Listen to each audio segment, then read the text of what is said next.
Hello all, welcome to Up The Poshcast, the Poshcast made by the fans for the fans. Grab yourself a drink, put your feet up and listen in.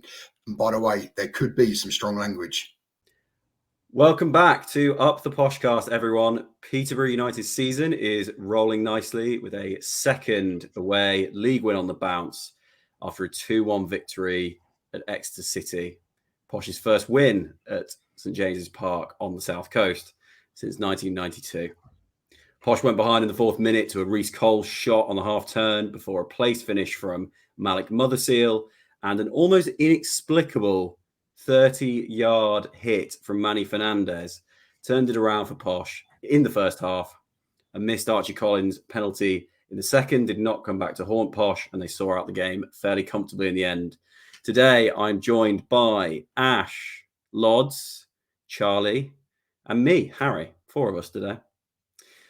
Today we'll be covering the game at Exeter, obviously, and we'll also be previewing next week's game, which is at home to Wrexham. I will start by coming to you, Ash. How are you feeling after that one? Yeah, I think it's really. I feel really positive. That's my third trip to Exeter now, and like you said, that's obviously the first time that we've won there. We've been there last season and the season before, and managed to throw away leads. Whether that be through silly red cards or just all-round bad management and bad substitutions. So it sort of felt nice to go.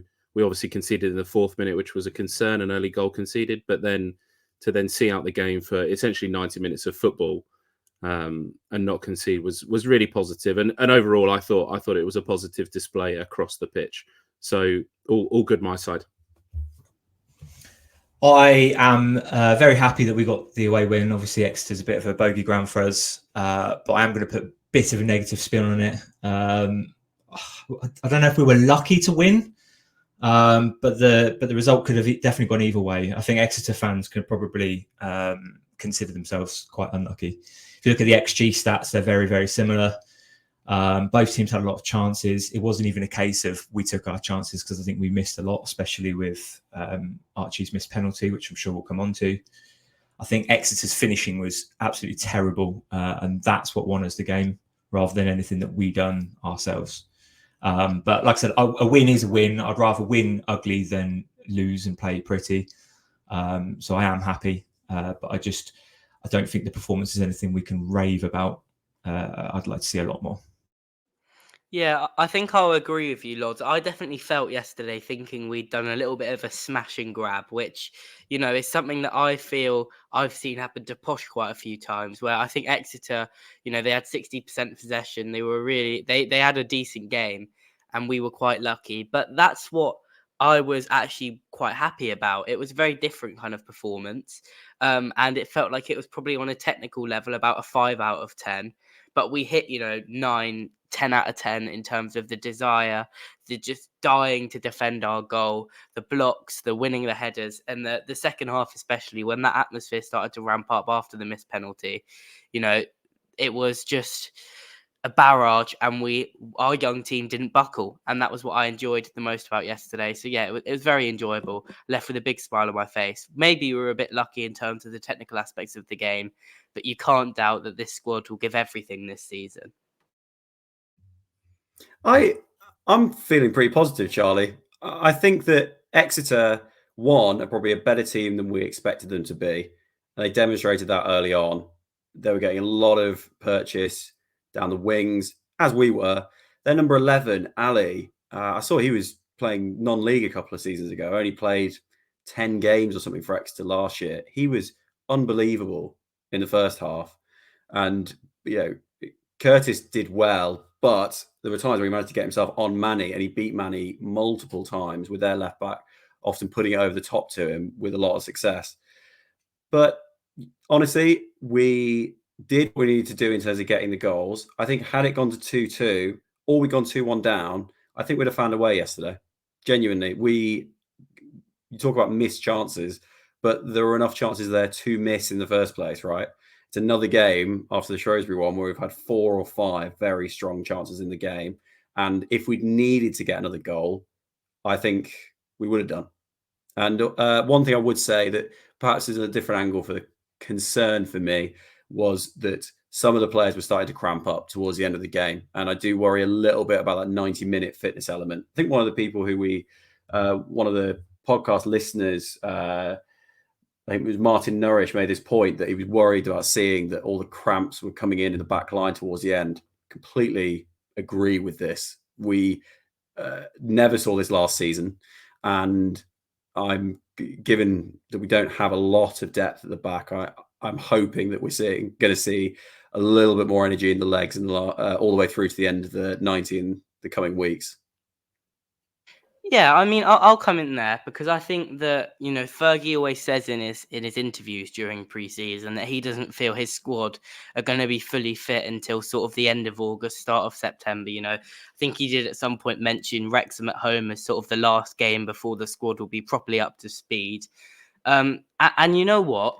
I think that you saying that there weren't tired performances last season might be a bit harsh as well. I think we, you know, while we maybe didn't lose our first a game in our first three and look as tired, you know, you think about Derby at home when we just got ran all over. That was, you know, a game that was quite a tired performance, and so fitness will grow. And I just like that, even though we were so unfit. And I mean, I don't know if you'll see the picture of Sam Curtis at the end of the game yesterday, where he had some sort of like massive cut or bruise or whatever it was on his throat. We just played through the pain barrier. There were players were down. Wallen went down with cramp. Fernandez went down with cramp, and yet they still kept sprinting forward to make that defensive line. They kept going right until the end. They were flat out on their feet at the end of the game. But that's what you want to see. And from a young team who are still getting fit, that is what you like. So I think, yes, fitness will have to improve, but it will improve. And I thought just the fact that they persevered, even though they weren't fully fit, was just a sign of what a nice squad we've put together here.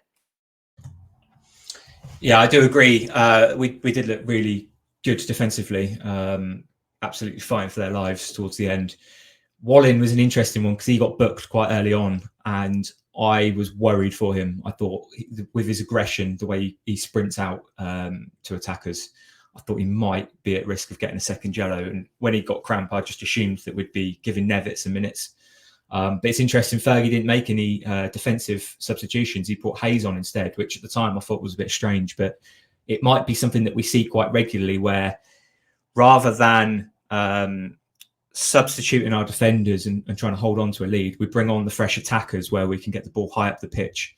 And that's something we've seen Ricky do the last couple of games, where he's been outstanding in the last 20 minutes. I think he's now going to cement his place as a super sub, rather than this debate of whether he should start games over Malik or not, because the impact he has on the last couple of games, there was two very, very good runs that he made at the game at Exeter.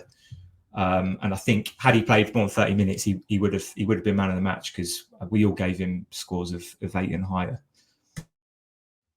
Yeah, I agree. And I think that it's nice that actually Ricky is starting to be appreciated by lots more of the fan base. Obviously, we know that his finishing is not obviously the strongest, but it's nice to see that he's finally being appreciated for the asset that he is. And he's going to obviously play an important part this season for us. I think that the difficult point that we've got is that, like Lodz said, I'm not sure that I agree with Lodz in that he will cement himself as our 20 to 30 minute man. I think that there will be games where we need him from the start, where we, especially at home, I think that that's going to be probably where he starts more of his games at home versus away, where he can run those defenders tired and make the space for the rest of our flair players, let's say, before then bringing Mothersill on. How many times did we see it last season where Ricky got 60 to 70 minutes and then Mothersill comes onto the pitch and either scores a goal or makes their defenders look silly? Because I think that they've both got that in their locker, whether that be through running from the edge of our box all the way through to the byline in the Exeter box yesterday, or obviously there was the one where he ran from midway through the halfway line and then at Shrewsbury and then cut the ball back. I think that it's just nice that one of our own is finally being appreciated. That's for sure. Yeah, I agree, and I think Ricky's been fantastic. I just want to sort of bring it to the defence again, because I do think yesterday's performance was a game for the defenders. I think last week at Shrewsbury was a game where we really got to see the attackers.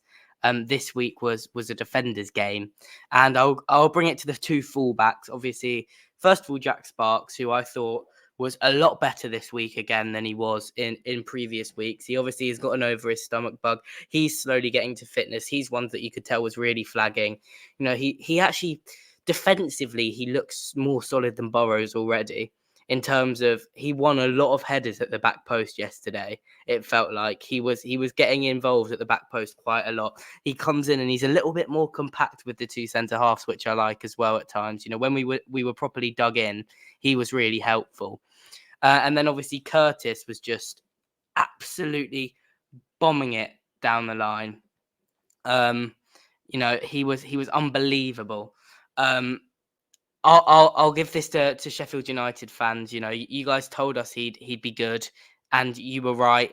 I don't know if it's too early to say that I think he could have played a part for you had he stayed at Sheffield United this season, but I do think if he carries on like this and goes back to you next season, and you're still in the Championship, he will be an absolute nailed on starter because he's been superb, and he put his body on the line yesterday, was excellent. So yeah. The fullbacks, Sparks, I know Tobber said that in the opinion thing. He was better. And then obviously Sam Curtis was just splendid.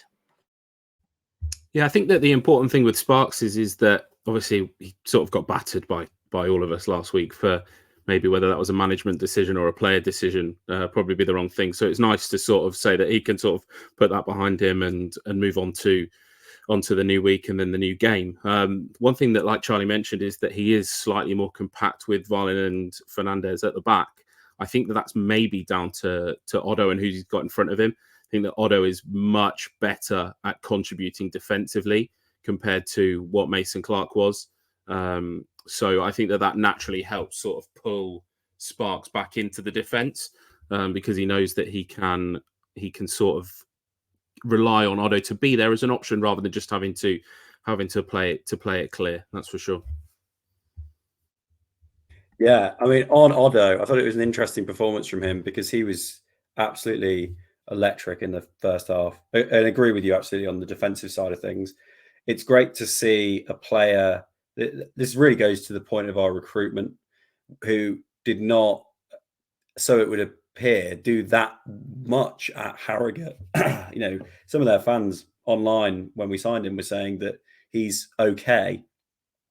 But you're seeing now with the fact that he's already set up, you know, he set up chances at Shrewsbury. I think he got an assist at Shrewsbury as well, didn't he? And he got an assist yesterday for Motherseal, which came from him putting himself in the right place and tackling.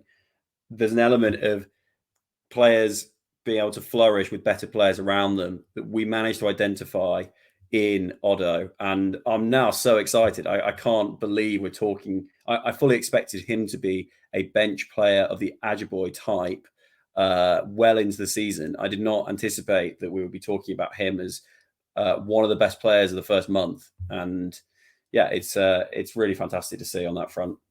I will move it on to some of the questions that we've received in. And Dale Routledge has got us a question, which is interested to know our thoughts on Exeter's goal. He felt it was another down the middle that shouldn't beat Jed. I guess, Ash, who are you putting this one towards? If anyone, was it just a good Exeter play, or are you pinning this a little bit on one of our players? I you know me, I like to be harsh on goalkeepers. As a failed, very low level Division 4 goalkeeper and won lots of things at under 18. But I think I know that I tweeted that Bilo probably would have saved that goal yesterday. But having watched it back, I think that maybe my statement was a little bit harsh. He's very clearly unsighted, and ultimately you can't save what you can't see. By the time, it was a very good strike from the Exeter lad, but I think that it was more maybe the defending, and we had opportunities to clear it and maybe throw our bodies on the line. Now, that then raises another point of how many deflected goals have we conceded this season? Like, are we throwing our bodies on the line correctly? But I definitely think that there was a chance that, obviously, I know that Manny went up for a header and he probably could have cleared it better or into a different space rather than sort of to the edge of the box into the D. So I'm not going to blame anyone. Exeter started quickly, but if we are going to sort of say who could have maybe done better, I think that it's probably going to be Manny, unfortunately. Yeah, I have to agree. between Wallen and Manny yesterday, I think the performances were quite negligible. And I think the only reason for that is because of Manny's ridiculous goal. Defensively, in the first 40 minutes again, which is a bit of a pattern for Manny, he let his man behind him on more than one occasion. There was about 3 or 4 times where someone got a run in behind him. And like I mentioned earlier, if Exeter's finishing was better, I think that would have been the reason we didn't get a win yesterday. But that said, he did go on a stupid 30, 40 yard run and then absolute twat the ball in from 30 yards out. I don't think there's any other way I can describe that shot. The goalkeeper could have done a lot better. But if that's what Manny is capable of, being a calamity at the back, but just casually strolling up the field and twatting the ball in from 30 yards, then I think we'll take it. I think you've been a bit harsh in a few areas there, Lodz. First of all, I wouldn't call Manny a calamity at the back. I think yesterday, other than the first goal, which he cleared to the edge of the area, and wasn't great, but still wasn't disastrous at the point where he cleared it. I think he was really solid. And you said that sort of the difference between Manny and Wallen was negligible. So I'm just going to throw some stats out there. Manny cleared the ball 15 times. Wallen cleared the ball 5 times. Wallen won 0% of his 4 aerial duels. Manny won 4 of his 5, 80% of his duels. Manny won 60% of his ground duels as well. So did Wallen, which is supposedly Wallen's stronger area over him. I'd say that Manny defensively did outshine Wallen. And although his header clearance for the first goal wasn't great, he more than made up with it with the goal, first of all. And then he was probably our best defender. I mean, when I was in that ground, other than Sam Curtis, when I was in the ground, it just felt like every time the ball went into the box, there was Manny Fernandez diving, throwing himself at it. And I just thought he was sensational. I agree with you that Manny was good defensively at the end. It was just the first 40 minutes where I think he let his man go too many times. But if you also look at the stats, you'll see that Wallen's passing accuracy was about 11% higher than Manny's. He made 4 accurate long balls. Manny made none. I would rather my centre-back get the ball and play a decent pass out rather than just hoofing it up the field, which, judging by the stats, is what Manny did. So I think Wallen gives us a much more in possession. And secondly, we have to remember that he did play the majority of the game on a yellow card. And it must be difficult for a centre-back that's as aggressive as him to defend in a game like that and not get a second yellow. So I think you also have to give him credit for that as well, especially considering he did have cramp for a period of that game as well. Well, it's nice to be only a few games into the season and to be debating as a podcast between which of our centre-backs is better rather than which of our centre-backs is worse. So this is a good conversation, gents. I'm enjoying it. I'll move on to our second question that we've got from some of our viewers. Dave Porter has asked, who do you think should be our penalty taker? Before I bring this to you, Charlie, just to reiterate for those listening, Archie Collins missed his penalty halfway through the second half. It was a well-won penalty by Ricky, who had run the length, the length of the field. In fact, no, he hadn't nearly run the length of the field. Randall had passed him through. He'd taken a nice touch towards the keeper, and then at the last moment took a touch away from him and got cleared out by their keeper. But Archie, it was at the keeper's mid-level to the keeper's right. Fairly routine save. It's been asked by a viewer. Are we taking a view on this after one missed penalty, Charlie? Are you changing our penalty taker? Who do you think our penalty taker should be? I think our penalty taker when he's on the pitch is Malik. I think that's been decided. But obviously when he goes off, which realistically, I don't think Malik will play a full 90 often. And I think a lot of the time penalties do come in the last third of the game. And I think Malik does miss the last third of the game for quite a lot because Ricky's going to be the impact sub. I don't see why a striker wouldn't take a penalty though.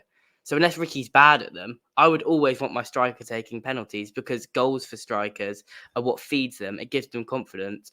And we said that we want to find a way. Fergie said that he wants to find a way to get the strikers scoring goals. Well, giving them a free shot at the goalkeeper from 12 yards every now and again is probably a way to get that happening. So I'd have Malik or Ricky, whichever one's on the pitch. Those two should be the takers. And if they're both on it together, then they can argue about it at the time.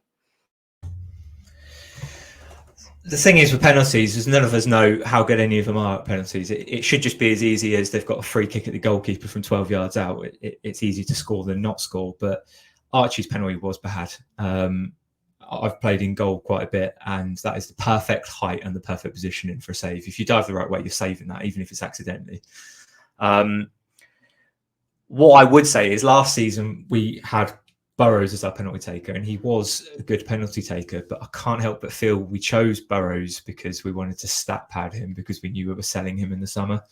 So I wouldn't be surprised if we pick a player that we think we're going to be selling in the summer as our penalty taker after Archie's miss. Because like I said, it is just kicking the ball from 12 yards out. It shouldn't be anything that we overthink, unless there's a player that's in a previous club or in a youth team has been like the main penalty taker and has a really good record. But judging by Archie's miss yesterday, it's not him. Yeah, I think I don't want to bash the penalty too much, but obviously a really disappointing one. I think the more concerning point was that it sort of felt like there wasn't anybody ready to either step up or that it hadn't been pre-decided. It sort of felt like Mothersill is the penalty taker. That was what was discussed before the game. And then it got round to us having a penalty and we've gone, oh shit, he's not on the pitch. Who's taking that now? Now, for me, in that scenario, I think it's your captain that should step forwards. They're the one that should take the leadership of the situation. And I know that obviously Archie's the vice captain, but I think it should have been Kyprianou ready to step up. He's obviously scored more goals last season than Archie Collins. So kind of disappointed not to see him step up, or at least take the initiative and sort of gather people around and then have a quick on-field debate to sort of make that decision. I think that the looking round of like, oh, looking over to the bench, who's taking this type thing sort of didn't help the scenario, especially being in front of that big bank. The other option is that you give it to somebody that really doesn't care, and you stick somebody like Manny Fernandez on it, and he just absolutely thunder cunts it into the top corner, like Harry Maguire did in the Euros a few years back, and you just hit it, because if you hit it hard enough, even if the keeper does get something on it, it's going to go through him, and then you're sort of laughing. So I think maybe a little bit more preparation, and hopefully as we sort of move into the season, I think that they'll be definitely more organised on that one. But we won the game, so let's not make too much of a deal about missing a penalty. Now, obviously, the flip side of that would have been we miss it, they score, they probably score another, and then we lose the game. But I think that we don't need to be too negative about missing penalties when we've won the game. That's for sure. You know, I'm sticking with Archie. Genuinely, if you got to trust that when Fergie says in the post-match interview, the best player in training at penalties, I think it's excluding Mothersill, is Archie. Then we've got one miss here. He could go and score the next 20 that he takes, and he'll learn from this. I think that if anything, I'd be sticking with him for at least the next one. If we're lucky, maybe we'll have some penalties against Gillingham in 10 days' time, and we can see who's really got it. Whether it is a Manny 100-mile-an-hour shot that's the answer, or Archie steps up, or maybe someone else entirely. Yeah, I think just going back to the situation, I think that's definitely something that's got to be factored in. You got Archie Collins taking a penalty at his old club in front of that big bank. Like I never felt like he was going to score that penalty. We got a penalty there last season, and Burrows took it and he scored, and he ends up shushing the crowd again, like Burrows did for plenty of goals. But I think that's another thing that does also need to be taken into consideration is where are we and who are we playing against? Now, like if we forward think to somebody like Burton, we know that Mothersill wants to score against Burton, so keep him on the pitch, let him take the penalty, and he probably puts it in the back of the net. So that's my concern is that there was emotion involved in that. And like JCH doesn't score against Bristol Rovers and hopefully doesn't score against Posh, it never really felt like Collins wanted to score against Exeter yesterday. And say with Randall when he missed that header. So he sort of is what it is. All right. Just to restate, in wrapping up our discussion on Exeter, our man of the match as a podcast, which you can see all the individual ratings for if you go onto our Twitter account at Up The Poshcast. Our man of the match was Sam Curtis, who by all accounts is the consensus man of the match. He was man of the match on the Posh official poll. And also I noticed that he was in the Who Scored Team of the Week at right back. Very well done to him. No more words need to be said, I think, because he anyone who watched the performance yesterday knows that he was fantastic. Posh next on Saturday, which is at the time you're listening to this, 5 days away. Posh take on Wrexham. Hollywood FC have started well in League One with 7 points from their first 3 games, including a comprehensive 3-0 victory over Reading in their most recent match. Given that start, Charlie, we could be looking at a second playoff team in 2 matches at London Road to start the season. Yeah, we could. I mean, there's no doubt that Wrexham are a team that are going to win a lot of football matches this season. But they're a weird team as well.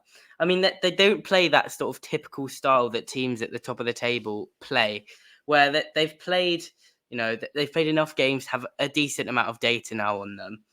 And they're the bottom team in the league for possession.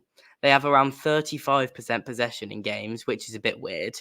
And then they also a second bottom of the league for what's it called? XG, expected goals. So they've scored quite a few goals just from pure moments of magic. You saw our ex-boy Jack Marriott score that screamer on the opening day. He's firing a bit this season, and they're just a team that rely on moments of individual qualities from experienced players that don't have the legs to press all game, but just know that at this level they're a really decent player. And so I think if we can shut them down, and if we show them very little respect, and the big centre halves are going to be good because they put a crazy amount of crosses into the box. If we show them no respect and we defend our area well, we should walk pretty much all over this Wrexham team, because while they've got good individual quality, as a team, they are not ready for this level in terms of their style of football at all. And they're going to be made to pay for it. And I reckon it could be next Saturday.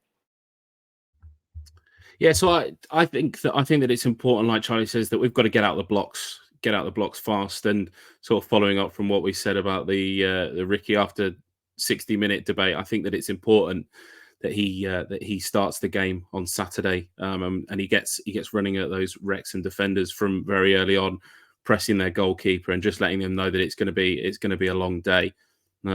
Obviously, Wrexham got used to winning games over the last 2 seasons, and they've obviously carried that onto this season. But I think that they're sort of going to. I think, like Charlie says, I think that there's going to be a shot coming their way, especially if they're going to be happy for us to have the ball.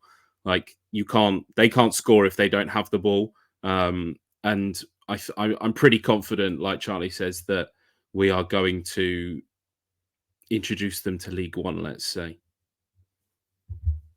If I were to be a bit more of a devil's advocate and a little bit more circumspect about this, my concern, and this arises a little bit from what we saw against Exeter, was that when teams go direct, 90% of the time, Valin and Manny are dealing with it. But that 10% where they don't is chaos in our box. And if Wrexham don't go behind and we're having to make changes, Ricky comes off if he starts, or we're getting ground down by them, at the other end of the field, and we're not able to score, and they nick one, even if it's against the run of play, I see that as more conceivable than I saw it in the last 2 games, for example, just because they have the individual quality there. They have a formula. I'll give you a couple of examples from last season. Cheltenham at home and Stevenage away, 2 direct teams that we really had some challenges with. when it came to the longer balls and just a bit more of a heavy metal football style, even if it is two different centre backs at the back now. We'll have to see.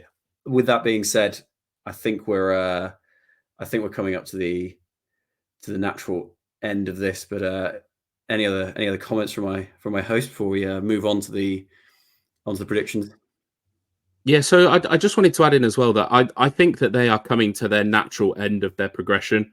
They're not selling out away ends. They've not taken us up on the offer of extra tickets in the GH display, which means that either their fans are getting bored of it, but there's such demand. Like, they were putting shirts out and people were buying them in their thousands and shipping them to America so that people could buy them. Like, I think that people are sort of getting a little bit bored of the whole Hollywood FC thing.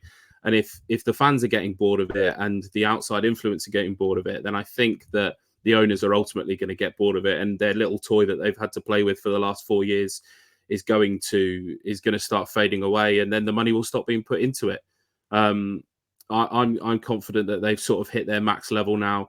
This whole that they're going to climb into the Championship and then climb into the Premier League is not going to continue. I think that they'll solidify themselves as a League One team, but they're either going to have to change the way that they play their football, or they're going to have to just be happy with a mid-table finish, I'm afraid. But, we'll find out after next Saturday.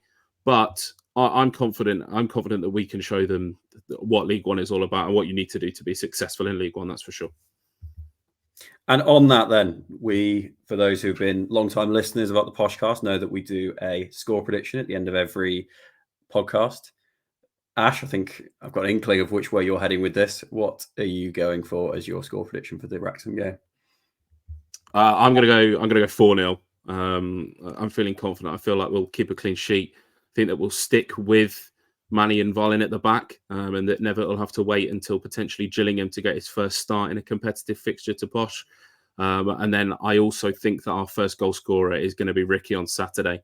I do think he's going to start the game. I'm relatively confident about that, and then he's going to bag a goal in front of the London Road end, because we will be attacking the GH display in the second end, much to Charlie's enjoyment. Lodz, who have you got? I always get that bit wrong. What have you got as your score prediction? I think Wrexham's one of them teams that we should beat if we just play our normal football. I say it quite a lot. There's only a few teams that we should really be worrying about. I don't think Wrexham's one of them. I wouldn't change the lineup at all. I'd even keep Mothersill up front. Like you said, I think Wrexham's squad's quite an experienced, ageing one. Ricky's pace will cause more damage to them in the last 20 minutes, like it has done. So I'm going to go for a 3-0 win, and I think 2 of the goals will come towards the end of the game. Charlie? I am going to go for... This is going to be quite an out there prediction. I'm going to go for 5-1 Posh. I think that Wrexham are going to seriously struggle against our fast football. And I think if we get 1 or 2 goals early on in an atmosphere, because there's going to be an atmosphere at the game, just from pure tickets sold so far, the fact that there'll be a bit of a buzz around, Fergie's old club, blah, blah, blah, blah, blah. Wrexham will be giving it large. I've seen there's been a few Spain flags in their away ends so far this season. So that'll be nice with the GH gang that like to pick on away fans. So yeah, I think just the momentum that we can pick up when we're at our best is gonna. So Wrexham are going to succumb to it. I think they'll score 1 back late. I think it will be 5-0 until quite late in the game, and they'll pull 1 back from a corner or something that we'll switch off from. But no, I think it's going to be a great day, great atmosphere at London Road, and yeah, I think Wrexham are going to be welcomed pleasantly to League One. All right, I'm going to annoy you all, because for the Shrewsbury game, I predicted a draw, and I was doing it tongue-in-cheek for that one, but I'm wary now. We are starting to get a little bit arrogant, predicting 4 and 5 goals. I think it'll be 1-1. I think that will be an improvement from some of our games last season where we struggled against direct teams, and we should not underestimate a team that's come out the gates with 7 points and pumped Reading on Saturday. Forget about the low XG and the direct hoofball and not being ready for this level, as some of my co-hosts have said today. it is going to be harder than we think. I actually sincerely believe that it will be 1-1, and then we will probably see it as a good point by the end of the game. Reading are trash though. Let's not forget that. Like they're not very good. We're better than them. Well, we'll see when we play them, right? I think we're there, gents. I guess one final thing for the listeners. By the time we record next, the League One transfer window will have closed. It closes at 11 p.m. on Friday, 30th of August. So it will have closed just before the Wrexham game. I presume anyone, if we were to sign anyone else that was signed on deadline day, would not be eligible for that game. It's usually 24 hours. And an open question. Anyone listening, please let us know. Do you think we still need to make some signings? If we do, where? What positions? Any particular names in mind? It's one that I think we as a podcast will discuss next week. I don't know if any of my co-hosts have got any thoughts of their own, though, for the time being on what they think we need, if anything. I think we need a centre-back. We've not seen Nevitt yet. We don't know how good he is. We've only seen him in pre-season, so we can make assumptions.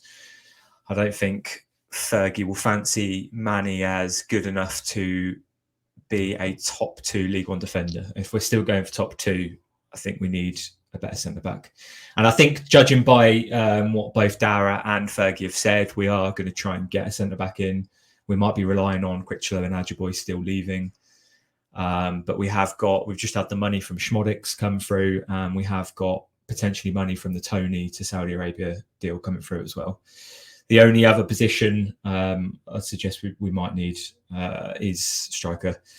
But I'm quite happy with Ricky and Mothersill as the options for now, and reevaluate in January. If Ricky was to be sold, then yeah, definitely a top League One striker that we can confidently say will get us 25 goals.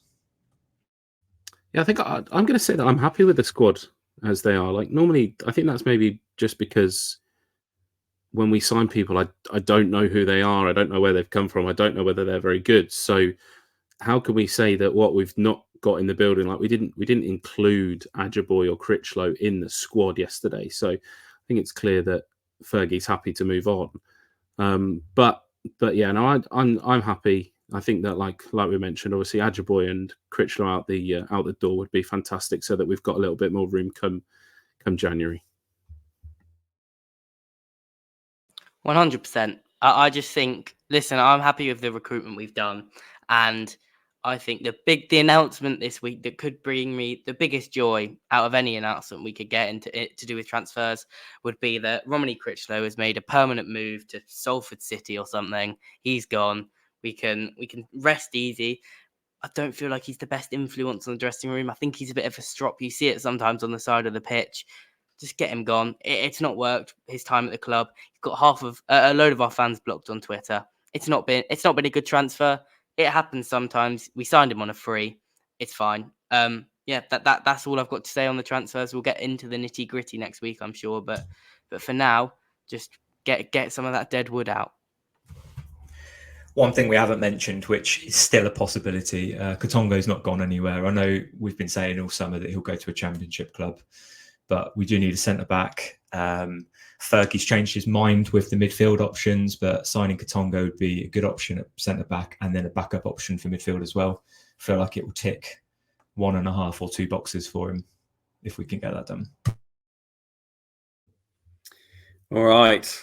I mean, I'm going to keep my cards close to my chest, except to say perhaps we had Sissoko and now we don't have Sissoko. So I'd like to think we're trying to get another midfielder, or maybe the emergence of Donaire Brian Brady has been such a surprise that we now think we've got the 4 that we need in Collins, Kip, Donaire and Ryan de Havilland when he's back from injury. We shall see. Right. Thank you, everyone, for listening. We will catch you next week. Up the Posh. Up the Posh. Up the Posh. Thank you all for listening. Don't forget to follow us on Twitter at Up The Poshcast. Let us know your feedback. Give us any ideas for topics you would like to discuss or any questions you'd like us to answer. Up The Poshcast. Well, who's fucking decided to record? Fucking